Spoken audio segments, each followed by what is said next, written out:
invité avec nous chaque soir pour décrypter les mouvements de la planète marché. Et ce soir, je reçois Malik Haddouk, directeur de la gestion diversifiée de CPR AM. Bonsoir Malik. Bonsoir Cameron. Merci d'être là. Merci également à Pierre-Olivier Béfi, gérant et chef économiste chez Boussard et Gavaudan. Bonsoir Pierre-Olivier. Bonsoir Cameron. Et puis merci Alexandre Baradès, chef analyste chez IG. Bonsoir.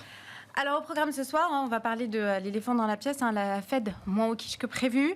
L'inflation demeure élevée, mais la croissance économique n'est pas aussi forte qu'anticipée. Alors évidemment, face à ce constat, la Fed écarte une hausse des taux. Jérôme Powell affirmait mercredi, nous sommes prêts à maintenir le taux cible actuel des taux fédéraux aussi longtemps que nécessaire. Alors ça veut dire quoi, selon vous, aussi longtemps que nécessaire? Malik, peut-être vous commencez.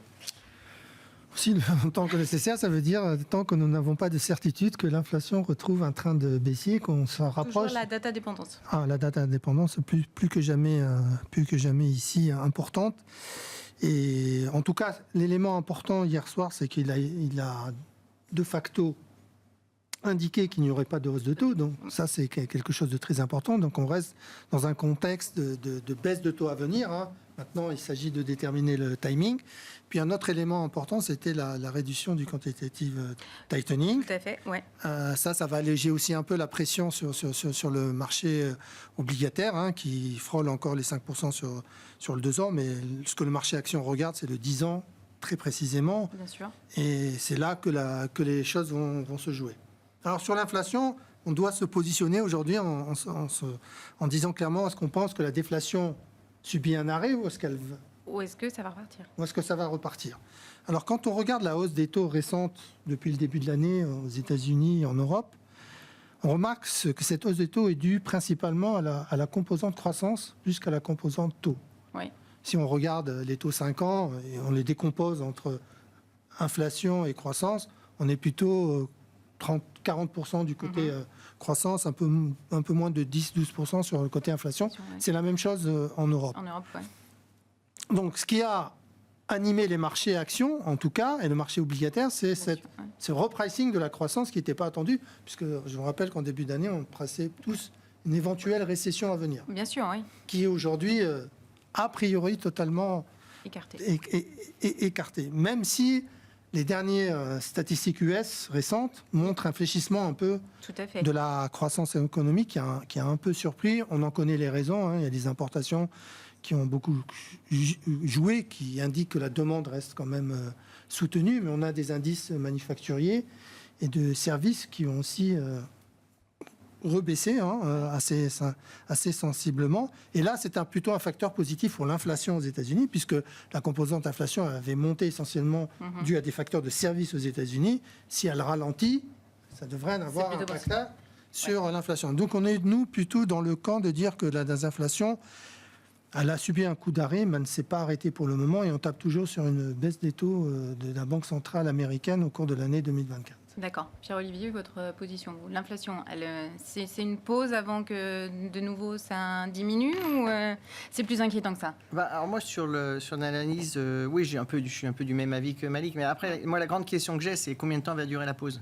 C'est ça, voilà. Et aujourd'hui, l'incertitude majeure là. Oui, alors en fait, on voit bien qu'il y a deux composantes. Il y a la composante d'inflation qui vient des biens. Et celle-là, elle était plutôt négative, voire très modérée. Et là, elle est plutôt un peu en train de repartir parce que la Chine a refait un peu de stimulus. L'Europe aussi, on a une petite amélioration cyclique. On le voit à travers les statistiques de crédit. Donc, je pense que l'inflation des biens, elle va rester modérée, mais malgré tout, elle va réaugmenter un tout petit peu. Et puis, ce qui a le plus gêné les banques centrales, je crois que c'est l'inflation des services. Et là, on voit clairement une dichotomie entre les pays où on a des énormes déficits publics et ceux où il y a déjà eu de la consolidation budgétaire. C'est-à-dire que dans les pays où il y a eu de la consolidation budgétaire, l'inflation des services, elle baisse. Alors que dans les pays où on a au contraire des déficits budgétaires très importants, eh bien, elle a tendance à être résiliente. Voilà. Et je pense que c'est le cas des États-Unis. Alors, il n'y a pas que, je pense d'ailleurs qu'il y a plein de pays qui sont c'est un peu la fête foraine des déficits en ce moment. Mais enfin bon, aux États-Unis, on tablait, le CBO tablait sur 5,5% de croissance. Là, le FMI vient de sortir un rapport comme quoi il attend 5,5% 5% de déficit public. Là, on attend plus de 8,8% de déficit public sur le FMI, qui a pris les prévisions du CBO, mais qui a ajouté d'autres hypothèses, notamment sur les charges d'intérêt. On est à la fin de l'argent gratuit, donc maintenant, ça commence à coûter beaucoup plus cher aux États d'être endettés. Voilà, donc ces charges d'intérêt pèsent sur les déficits publics. Alors ça, c'est pas le côté forcément très stimulant des déficits publics, mais en plus de ça, on a encore l'IRA, on a encore beaucoup de programmes budgétaires qui sont expansionnistes. Et donc aux États-Unis, moi j'ai l'impression que cette année, on a encore beaucoup de stimulus, encore une fois embarqués. Je pense que l'inflation va rester assez résiliente encore une bonne partie de l'année. Voilà. Moi, je suis beaucoup plus inquiet pour 2025 parce que au-delà des États-Unis, je pense que l'inflation, ça reste quand même un phénomène entre guillemets un peu mondial, même si l'économie américaine c'est celle qui dirige un peu l'économie mondiale, on va dire ça comme ça. Mais on est quand même dans une année d'élections. Il y a 88 élections cette année, donc on savait que généralement, c'est pas le moment où on réduit les déficits. Voilà. Mais l'année prochaine, on aura énormément de pays qui seront dans leur première année après les élections. Et là, je pense qu'il va falloir prendre quelques mesures parce que malgré tout, les déficits sont vraiment trop élevés. Et je pense que c'est là les vrais risques. Et peut-être pour rebondir sur ce qu'a dit Malik, moi je pense qu'un des gros risques qui est sorti complètement du spectre, c'est quand même un ralentissement très marqué, voire une récession de l'économie mondiale. C'est sans doute pas le cas à court terme. Je veux dire, on n'a aucun indicateur qui nous l'indique. Mais je pense pour 2025, ce scénario doit pas être complètement occulté.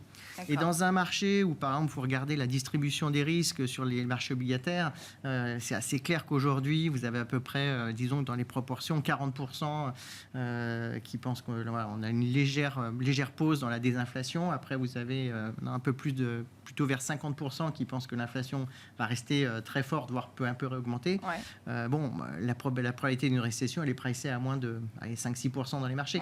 Donc c'est un peu ça le danger. Assez écarté, voilà. Et pour une fois, peut-être qu'il y aura un point d'entrée, notamment vers l'été, pour commencer à se poser des questions sur commencer à être un peu long sur la duration ou réévaluer les perspectives de baisse de taux, notamment pour 2025, sachant qu'aujourd'hui, par exemple, aux US, on a une baisse de taux pour la fin de l'année et 2 pour l'année prochaine. Mais si vraiment on a un ralentissement prononcé et que notamment le taux de chômage monte, je pense qu'ils peuvent être beaucoup plus agressifs pour baisser les taux. Voilà. Donc j'aurais tendance à penser qu'aujourd'hui, il ne faut pas trop se précipiter vers les baisses de taux cette année. Ça risque d'être assez résilient encore au niveau de l'inflation. Par contre, 2025, c'est un vrai sujet d'interrogation pour moi. Après, c'est sans doute un peu trop tôt pour le jouer à ce stade-là. Alexandre, votre avis, vous, sur 2024-2025 ? Alors déjà, 2024, effectivement, ce qui fait que les marchés ont connu ce état d'anormalie depuis octobre, c'est que la croissance a tenu bon et l'inflation, surtout en 2003, avait une cadence de ralentissement qui était très marquée. Et Jérôme Powell l'a récemment dit, pas hier, mais dans une intervention il y a un mois de cela, même 15 jours, qu'il aimerait revoir les progressions qu'a réalisé l'inflation en 2023. Est-ce qu'on voit effectivement, si on prend l'inflation PCE cœur, qui est la partie donc sous-jacente la plus surveillée par la Fed, en 4 mois de temps, on a ralenti de seulement 1%. Donc, c'est pas 1%, 0,1%. Donc, c'est anémique. Et donc, ça, c'est un des problèmes qui fait que la Fed doit garder ses taux élevés. Et le risque qu'on peut avoir, c'est que jusqu'à présent, l'économie tenait bon par rapport aux stimuli budgétaires qui sont toujours en place et que, effectivement, l'effet de ces stimuli progressivement va commencer à ralentir, alors que la politique monétaire est bien restrictive. C'est ça que le marché, je pense, avait peut-être un peu perdu de vue ces derniers temps, c'est que c'est bien une politique qui est restrictive, mais il y a tellement d'impulses budgétaires en face que l'effet restrictif, on ne le ressent pas encore trop. Et quand l'impulse budgétaire va diminuer, ça va monter un peu plus fortement dans l'économie. Et le scénario boucle d'or, c'est qu'effectivement, la croissance tienne et l'inflation ralentit. Mais là, ça fait maintenant un bon trimestre, presque un trimestre et demi, qu'il n'y a plus de progrès sur l'inflation. Et les datas avancées, effectivement, ISM Service, on est plus proche des 50 que des 55 désormais. ISM Manufacturier, toute la partie PMI était contractée aux États-Unis depuis quelques temps. On est sous les 50. Voilà, et donc ça, c'est le risque, on commence à le voir un petit peu apparaître de ce côté-là, c'est qu'il faille plus de temps pour ramener l'inflation à l'objectif, et que du coup, les taux restent élevés plus longtemps, mais avec des indicateurs avancés qui peuvent commencer à ralentir un petit peu. Et d'ailleurs, il y avait une question hier qui a été posée qui n'était pas anodine.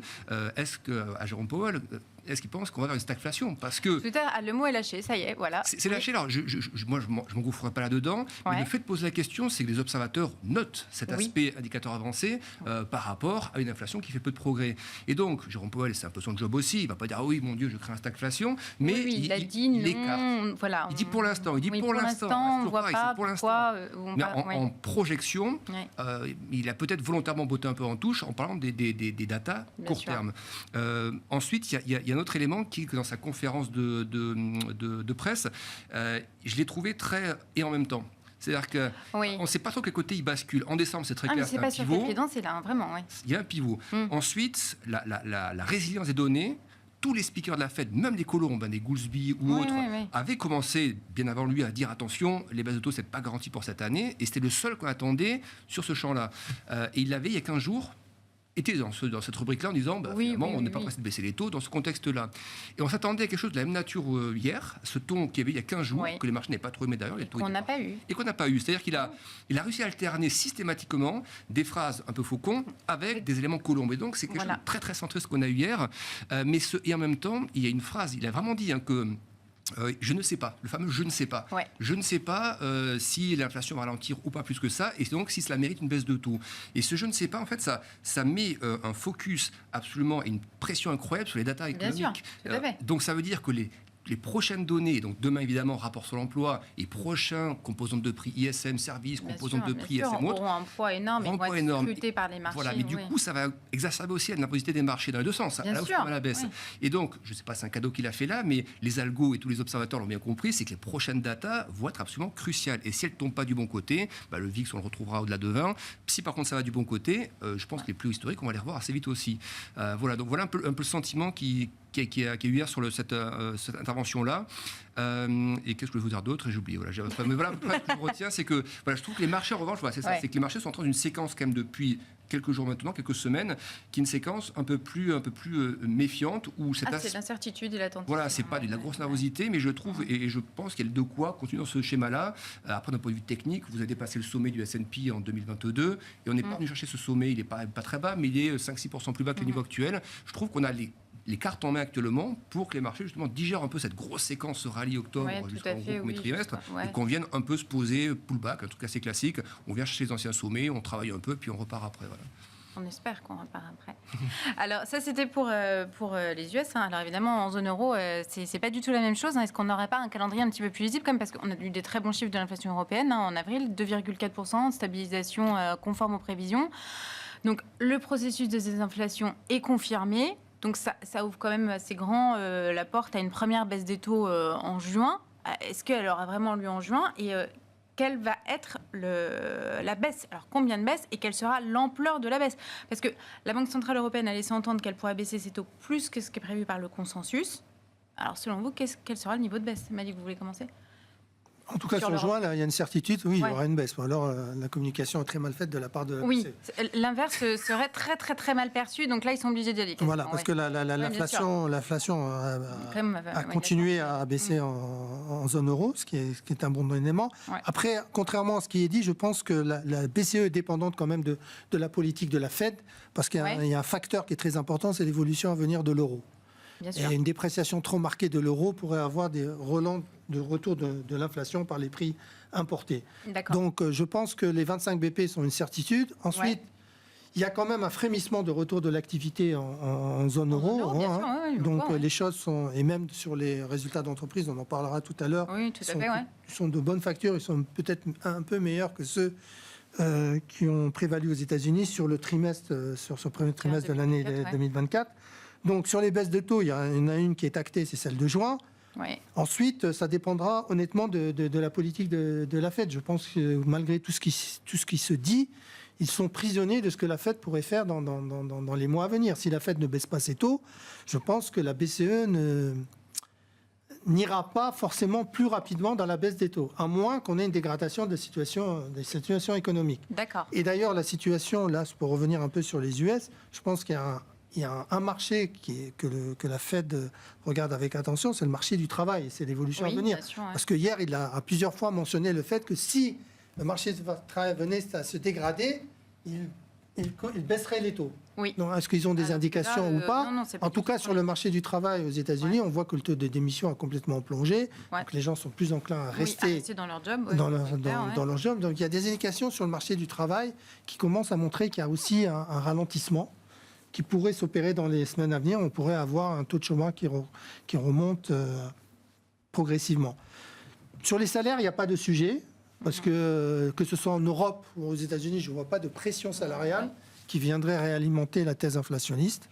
Donc en Europe, c'est vraiment la situation économique. Donc oui, une baisse des taux en juin, et on pourrait en avoir une deuxième, s'il y avait des éléments qui permettaient à la BCE de penser que la Fed pourrait agir. Pourrait baisser elle aussi, d'accord. Votre avis, Pierre-Olivier, vous ?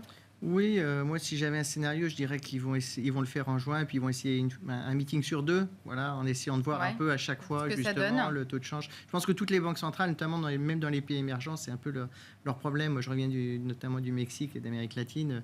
Bon, c'est pareil, on attendait, ils voulaient tous baisser les taux, mais maintenant, ils se disent, mince, mais si on baisse trop les taux, on va envoyer nos devises à la cave, donc c'est pas très bien. Donc, et on voit d'ailleurs qu'il y a beaucoup de pays qui ont des problèmes avec ça. Hein. Le Japon, on commence à avoir des interventions. Si le dollar s'apprécie trop, ça va être un peu trop gênant. Et c'est quand même dans la tête de tous les investisseurs qu'il y a quand même une divergence au niveau des politiques monétaires. On l'a vu récemment avec le franc suisse qui s'est beaucoup déprécié parce qu'ils y sont allés les premiers. Voilà, donc le marché est très sensible à ça. Donc oui, non, je partage l'avis de Malik. Là, j'ai pas grand-chose à rajouter. Je dirais juste que pour la Fed, peut-être parce que finalement la BCE, le scénario de la BCE dépend aussi un peu de celui de la Fed. Je pense que ce qui va beaucoup compter, c'est est-ce qu'on est à 4 ou à 3% en tendance vers l'inflation. Moi, je pense que ça va être très compliqué quand même sur la dernière jambe de baisser fortement aux États-Unis, encore une fois, compte tenu du stimulus budgétaire, ce que j'expliquais juste avant. Mais après, il y a une grosse différence. Si on est à 3%, je veux dire, la Fed... 2 ou 3% pour elle, c'est quoi? De toute façon, ils ont envie de baisser les taux, ils ont envie de ce soft landing. Ils vont pas jouer le risque de garder une politique monétaire trop resserrée trop longtemps. Et puis bon, des taux réels sur la partie longue à 2,2, 2,5%, ça fait quand même très très mal aux finances publiques, à plein d'agents. Donc à la fin, ils savent que quand même il y a des effets qui vont coûter in fine. Donc je pense que voilà, c'est ça qu'il faut regarder. Je pense que le prochain chiffre d'inflation aux US est important. Moi, je pense qu'il peut j'avais une vue que l'inflation pouvait un peu être résistante à partir du mois de février, être au-dessus des attentes. Je pense que sur le prochain chiffre d'inflation qu'on va avoir, je crois que c'est le 13 mai, je crois, le prochain chiffre d'inflation aux États-Unis.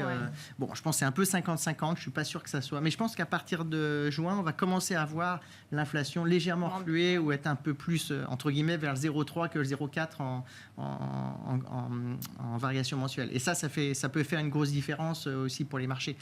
Aujourd'hui, on a pricé quand même un scénario assez négatif sur l'inflation. Donc, si on a une moindre petite bonne nouvelle, je pense que les marchés peuvent repartir un peu à la hausse en attendant la grande séquence des élections américaines qui va commencer sans doute cet été. Oui, bien sûr. Pour rebondir là-dessus, c'est vrai que il y a quand même une dépense de la BCE. On a beau clamer au effort qu'on a indépendance, c'est le message qu'a voulu faire passer Christine Lagarde et qui était bien audible. Oui, effectivement, la première baisse est justifiée parce que les indices d'activité, on peut en reparler d'ailleurs, rebondissent maintenant un petit peu en zone euro, mais on a quand même eu un creux assez sensible. Aussi sur la partie des services. Alors qu'aux États-Unis, les services sont restés résilients. Il y a eu un peu de contraction au niveau manufacturier, mais les services sont restés au top pendant longtemps. Donc l'Europe a quand même une structure économique, une direction économique qui était quand même pas mal différente, donc qui peut justifier ce 25 points de base. Mais on voit quand même que les marchés ne croient pas à la séquence où on serait totalement libéré de la dépendance américaine. Sinon, on aurait un euro-dollar qui serait déjà revenu à la parité, même peut-être sous la parité, et on aurait des taux européens, 10 ans allemands, 10 ans français, qui seraient nettement plus bas. Or, on voit quoi? On voit que sur la dernière séquence d'avril, on a une très grosse corrélation avec les marchés américains. Finalement, quand les marchés européens, après le sommet, le CAC a relâché 200-300 points, c'est parce que les marchés américains ont corrigé et parce qu'effectivement, dans toute cette séquence, CPI résiliente, PCE résiliente, on a eu la semaine dernière des indications sur le T1. Alors, c'est du passé, effectivement, mais sur des indices de prix du PIB qui étaient nettement supérieurs aux attentes. Vous avez l'inflation PCE Core T1 qui était supérieure aux attentes. Encore aujourd'hui, vous avez des indications sur le coût unitaire du travail aux États-Unis, nettement supérieur en termes de progression à ce qu'on attendait, et avec une croissance de productivité qui était moins bonne. Donc et ce que vous dites sur l'inflation tout à l'heure, je partage totalement ça. Sur le côté, le risque qu'on peut avoir aux États-Unis, c'est qu'on voit que l'inflation d'un service, moi je ne crois pas qu'elle reparte. C'est pas le débat. Et c'est pour ça que j'étais hier que Powell crée une surprise en disant on ne remontera pas les taux. Pour moi, c'était acquis. Le débat, c'était plutôt combien de temps rester longueur, le higher for longer, combien de temps longueur que remonter les taux. Donc, j'étais un peu surpris qu'il y ait une réaction assez exacerbée du marché à ce moment-là. Mais les services, l'inflation des services a ralenti. Elle forme comme une espèce de plateau depuis quelques temps. Et le problème qu'on a, c'est que ce qui a beaucoup contribué à des inflations, c'est notamment tout ce qui est énergie et l'inflation des biens. Et on remarque dans la partie corps de l'inflation qu'on a eue l'autre fois, ou PCE, je ne sais pas si la corps ou la globale, mais que la contribution négative des biens durables à l'inflation était moins négative, si vous voulez. C'est-à-dire que ça se redresse un petit peu, alors que les services, eux, ne baissent plus. C'est ça qui vous crée le plateau, en fait. Et ça vient de quoi? Ça peut venir de tout ce qui est... On voit que les prix à la production sont un peu plus dynamiques aux États-Unis. La hausse des matières premières, 8-9% en moyenne, entre l'énergie, les métaux, les produits agricoles, sur les indices synthétiques de matières premières. Je pense que ça commence à se voir un petit peu dans cette partie manufacturière, bien durable ou autre. Et donc, le risque est un peu là. C'est pas que ça accélère à toute blinde. La Chine exporte plutôt une déflation en ce moment, donc il n'y a pas de raison d'imaginer que ça reparte complètement. Mais il y a des raisons de croire que ça puisse faire un plateau, ce fameux socle, qu'on a du mal à casser. Effectivement, il faudra peut-être 2 mois, 3 mois de plus pour arriver à le percer plus durablement et pour aller vers les 2,5 et en deçà. Et voilà, pour moi, le risque, il est un peu là. Et du coup, je ne vois pas l'Europe se dégager de ça d'un point de vue monétaire. Je pense qu'on a vraiment un calque de l'Europe qui va se faire sur la partie américaine. Et même si on a des PMI qui se redressent en zone euro, c'est plutôt pas mal ça, hein. La Chine qui semble se stabiliser un peu, des PMI composites qui réaccélèrent un peu en zone euro, c'est très bon pour les indices à moyen terme, c'est plutôt bullish pour les indices, mais il y a une séquence de quelques mois où je pense qu'on va être très très tributaire au niveau européen de ce qu'on va avoir des marchés US, aussi bien sur les taux que sur la partie action. Donc on ne va pas avoir une divergence entre les marchés actions US et européens, même si la BCE J'ai du mal à y croire. Va baisser ses taux avant la Fed. Mais y croire, parce qu'encore une fois, la séquence des 4 dernières semaines, on a eu exactement ce qu'ont fait les États-Unis, sur les taux et sur les actions. Alors, peut-être ça peut varier un peu en termes de pourcentage, mais là, dans le momentum, c'était Dans le momentum, ça serait identique. Votre avis, Pierre-Olivier, pareil? Après, il y a 2 choses. Je pense que d'abord, il y a l'aspect sectoriel. On ne parle pas exactement de la même chose quand on parle des marchés américains. Pareil aussi, on voit que la tech a un peu plus souffert, mais donc on le voit aussi sur le Nikkei. Enfin, tous les gros agrégats d'actions qui sont un peu plus sensibles à la tech ont eu un peu plus de mal avec la hausse des taux. Voilà. Bien sûr, oui, mais ça c'est et l'Europe, depuis le début de l'année, a fait plutôt pas mal. Donc il y a parfois des explications sectorielles. Voilà. Là-dessus, bon, j'ai pas d'avis hyper tranché. Si on pense quand même que les taux sont, enfin en tout cas la partie longue commence un peu à se stabiliser, je suis pas sûr que ça soit très négatif, notamment pour la tech, etc. Je pense qu'au contraire, ce sera plutôt vu comme quelque chose qui leur permettra de respirer un peu. Voilà. Donc, si c'est le cas, bon, il n'y a pas de raison non plus que l'Europe surperforme beaucoup là-dessus. Après, moi, je pense que malgré tout, l'Europe a, entre guillemets, un cadre macroéconomique quand même plus simple qu'aux États-Unis quand même. Enfin, on a de l'inflation qui a bien baissé, une banque centrale qui va quand même un peu baisser les taux. Les perspectives sont quand même plutôt bonne pour 2024 au niveau européen. On ne peut pas vraiment dire que ce soit tout à fait le cas encore aux US. Alors, est-ce que ça pourrait donner un souffle d'air un peu au marché action européen qui est quand même aussi moins valorisé qu'aux US. Oui, donc bon, il y a cet aspect-là. Et donc, la Banque Centrale Européenne, peut-être qu'elle baissera plus ou moins, ça dépendra de la Fed. Mais enfin, elle est quand même engagée pour commencer à baisser.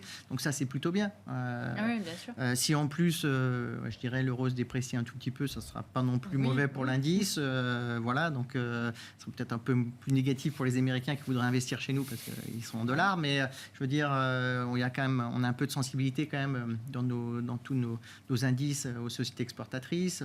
Voilà, donc je trouve que le setup est plutôt pas mal. En plus, ça a été un cycle un tout petit peu de reprise en Europe. Je pense que le gros risque maintenant en Europe, c'est de savoir si ce cycle de reprise ne va pas justement amener à un moment à ce que l'inflation reparte un peu. Mais je pense que le sujet est beaucoup trop précoce aujourd'hui. Donc pour l'instant, je dirais que d'un point de vue macro, l'Europe est plutôt enfin, le cadre me paraît meilleur qu'aux États-Unis au niveau des marchés actions. Voilà. Mais encore une fois, avec le bémol qu'on ne parle pas exactement des mêmes secteurs. Des mêmes secteurs, voilà. Donc, je ne suis pas sûr qu'à la fin, en net, ça soit si clair qu'on ait une surperformance massive des marchés européens. Ouais. Voilà. D'accord.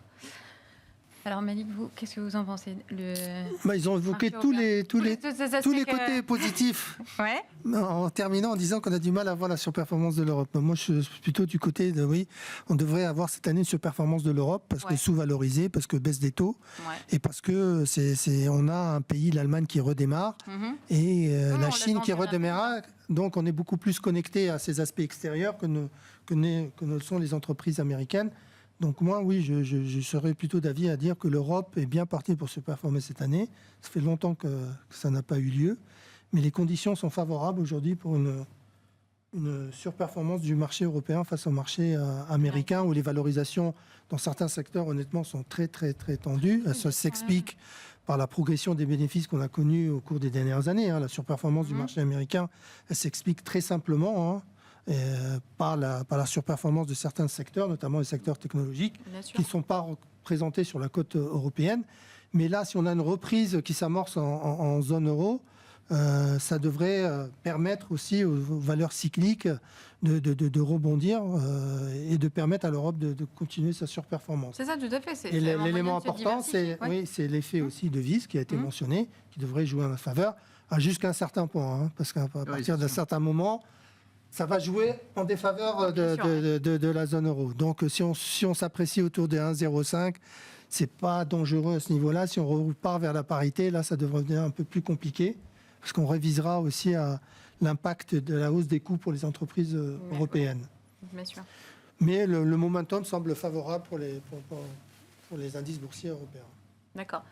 Pierre-Olivier, vous, du coup, vous voyez des secteurs qui pourraient tirer parti d'une baisse des taux, là Moi, j'aime Il y a beaucoup... des prises de bénéfices sur la tech, quand même. Alors, Oui, bien sûr. Alors, bon, la tech, je ne sais pas. Moi, les secteurs que j'aime beaucoup en Europe, c'est d'abord les bancaires. Ouais, je trouve que les bancaires, la performance est très bonne, mais là, pour le coup, on est aussi à des valorisations. Je pense que c'est un peu comme ce qui s'est passé au Japon. Si on regarde sur le marché japonais, sur ce qui s'est passé sur les bancaires, on part quand même d'une zone où structurellement, on parlait de déflation. Bon, là, la déflation, il faut oublier. Je veux dire, on va plus retourner à des niveaux d'inflation faibles ou voire négatifs. Je veux dire, c'est pas possible. Donc, rien que ce spectre-là donne en plus une dimension structurelle assez favorable aux bancaires. Et en plus, donc ça, on part donc de valorisation très, très faible.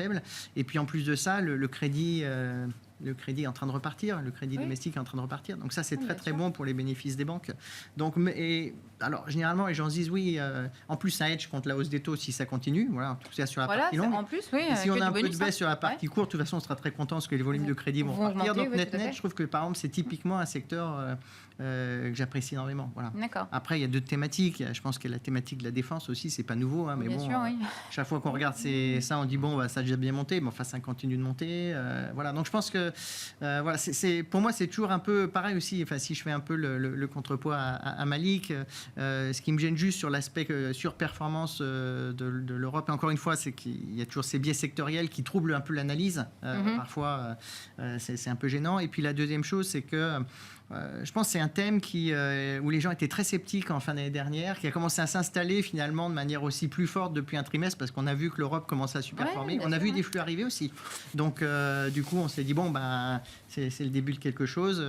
Et donc, la narrative s'est un peu aussi mise dans le marché. Donc, c'est toujours un peu ça qui me gêne d'un point de vue tactique aussi, de me dire, faire peut-être un peu attention, qu'il y a peut-être déjà un peu de consensus un peu là-dessus. Donc, voilà. Mais bon, ça reste... Il y a la dynamique quand même des résultats d'entreprise qui sont de meilleures factures qu'attendues en Europe. Et puis, un second élément, si je peux me permettre, c'est le rachat d'actions, qui aujourd'hui en Europe est en train d'accélérer. C'est un facteur qui a soutenu pendant longtemps aux États-Unis. Et cette année est en train d'accélérer en Europe. Les entreprises se mettent de plus en plus à racheter leurs actions, ce qui va soutenir aussi le cours. Mais le point le plus important pour moi, c'est la dynamique des bénéfices d'entreprise. D'accord. On a accéléré au cours du trimestre, bonne saison des résultats, avec des marges qui malgré tout se sont maintenues, alors qu'on avait beaucoup de craintes sur l'Europe. On avait moins de craintes sur les États-Unis, mais en Europe, on a eu des résultats de bonne facture. Bon, il y a bien sûr certaines entreprises qui ont été lésées par d'autres éléments, mais au global, il y a eu une révision à la hausse des perspectives bénéficiaires sur l'Europe. Mais aux US, d'ailleurs, les résultats sont pas trop mauvais. C'est plutôt le marché qui a quand même tendance à sanctionner très sévèrement ceux qui n'ont pas atteint le consensus, et puis qui ne valorisent pas outre mesure ceux qui ont dépassé les attentes des analystes. Parce qu'on était sur certains secteurs à des niveaux de valorisation très, très, très, très élevés. Déjà, donc il fallait vraiment surprendre très agréablement positif. Et si vous regardez les résultats, vous analysez les résultats aux États-Unis, ce qui est marquant dans ce que disent les entreprises, c'est que pour la plupart, elles ont réussi un très bon premier trimestre. Mais elles vous expliquent que le deuxième trimestre est beaucoup plus challenging parce qu'il y a des hausses de coûts, notamment au niveau de l'intelligence artificielle, sur beaucoup de secteurs et d'investissements importants. Mais qui dit investissement, des résultats pour plus tard. Mais les investisseurs considèrent que ce n'est pas assez compte tenu de la progression qui avait été atteinte par la plupart de ces entreprises, avec des records en termes de performance boursière sur un trimestre qui était assez impressionnante. Donc on ne pouvait pas maintenir ce trend sans avoir des résultats explosifs. Alexandre, sur une saison de résultats ou peut-être Non, après, c'est plus sur les questions d'allocation, par exemple, peut-être plus géographique, voir s'il y a des zones qui redeviennent un peu attractives. C'est vrai que si on regarde la partie émergente, alors ça, les émergents, c'est un fourre-tout, mais comme dans l'indice emerging, la Chine, c'est plus de 2/3. Oui, voilà, c'est sûr qu'on regarde la Chine. Elle a quand même des signaux en termes de balance commerciale. Il y a 2 mois, par exemple, elle a battu, c'est passé un peu au travers elle a battu un excédent commercial absolument massif, 125 milliards d'excédents. Alors ça tombait le mois d'après à 58 milliards, qui est plus en ligne avec les mois d'avant, mais il y a quand même une dimension plutôt intéressante. Et c'est surtout le rebond des importations qui a plu, je pense, et qu'il faut aussi que les marchés actions chinois se reprennent un petit peu. C'est que c'était la grosse faiblesse, ce stress immobilier a stressé évidemment les consommateurs chinois. Bien sûr, la crise immobilière a tout prouvé. Voilà, et quand on regarde le marché à yield chinois, qui est bien pondéré en dette immobilière, on remarque qu'il a fini de se dégrader depuis déjà 2 bons trimestres. Alors, ça ne repart pas à toute blinde, mais il y a un gros plateau bas qui tend à se redresser un tout petit peu sur le segment yield chinois et le Hang Seng, donc si on prend le Hang Seng, côté Hong Kong, qui suit la même pente. Points, voilà. D'ailleurs, 1% depuis le plus en bas. Donc, on a quand même cette impression que très progressivement, ça commence. Alors, l'industrie est toujours bonne parce que. Et c'est certains segments, comme même l'automobile, inquiètent l'Europe et les États-Unis tellement ils exportent de voitures peu chères. Mais au-delà de ça, il y a ce segment qui quand même un peu trompe l'œil. Mais après, le reste, qui était vraiment plus structurel, demande intérieure, avait quand même beaucoup de mal à envoyer des signaux positifs. Et là, on commence à avoir quelques petits signaux, les indices d'activité dans les services, par exemple, ce genre de choses qui tendent à être plus liées au comportement des consommateurs. Donc je dirais que si on joue la thématique émergente, la reprendra plus fortement avec des valeurs chinoises, la tech notamment qui vaut 2 fois moins en termes de valo que... c'est multiplié à 15 fois les bénéfices en moyenne, alors qu'aux États-Unis, on est toujours à des 30 et quelques, mais ce qui est historique. Mais les valeurs chinoises sont vraiment devenues peu chères. Et la tech chinoise, toujours assez performante, qui est vraiment très très peu cher. Donc ce segment-là me paraît intéressant. Et après, si on devait faire des secteurs un peu plus spéculatifs en Europe, mais effectivement, si on pense les baisses de taux en Europe, on aura quand même plus qu'aux États-Unis. Tout ce qui est immobilier coté, les foncières cotées, ça a lâché 50%. Un an et demi, on voit une espèce de plateau bas qui tente de se former. Il faut que c'est un truc pour gens patients, mais j'ai quand même l'impression que voilà, il y a quand même besoin de construire, il y a un besoin, on ne peut pas laisser ces boîtes faire faillite non plus. Donc à un moment donné, les baisses de taux vont quand même arriver, les besoins de construction sont toujours là. Donc les foncières cotées sont vraiment très peu chères.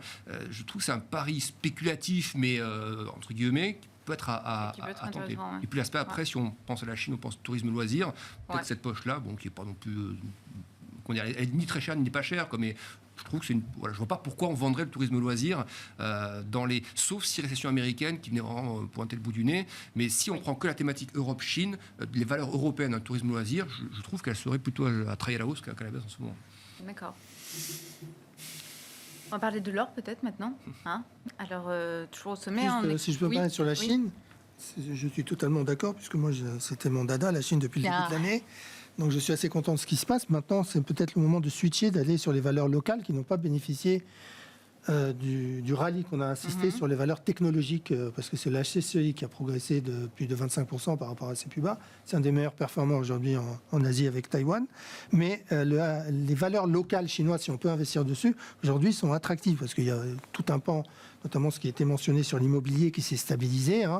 Mais le gouvernement a tout fait. Ce qui est bien dans l'histoire, c'est que personne ne croyait au fait que le gouvernement avait la volonté à un moment donné d'arrêter la baisse de ce marché, parce que tout le monde disait que étant un gouvernement communiste, il ne s'occupait pas de la richesse des Chinois. Mais là, il s'est rendu compte que quand même, il y avait un incident important sur la consommation des Chinois. Donc il a stabilisé le marché, ça a pris du temps, mais il a réussi à la stabiliser. Il y a eu des flux énormes. Ce n'est pas les étrangers, encore une fois, c'est les acteurs locaux qui ont investi pour soutenir le marché. Et puis il y avait des niveaux de valorisation qui étaient au tapis, notamment sur valeurs technologiques, qui se traitaient à 8 fois, alors que c'est des entreprises vivantes.